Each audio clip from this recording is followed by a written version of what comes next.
มันจมแล้วความรักเราบ่มีเหลือเยื่อใยที่ดีต่อกันมันจบแล้ว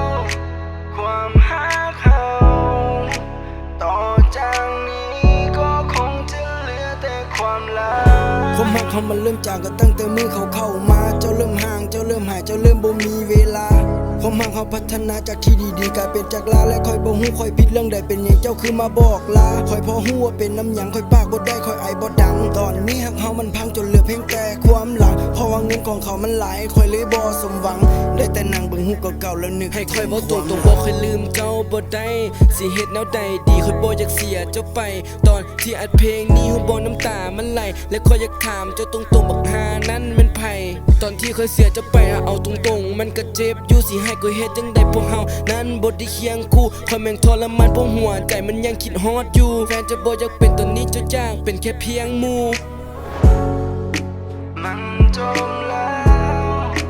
ความรักเราบ่มีเหลือเยื่อใยที่ดีต่อกันมันจบแล้วความรักเราต่อจากนี้ก็คงจะเหลือแต่ความลับ Oh no no no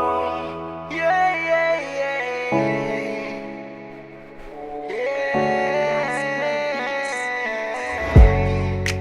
มันจมแล้วความรักเรา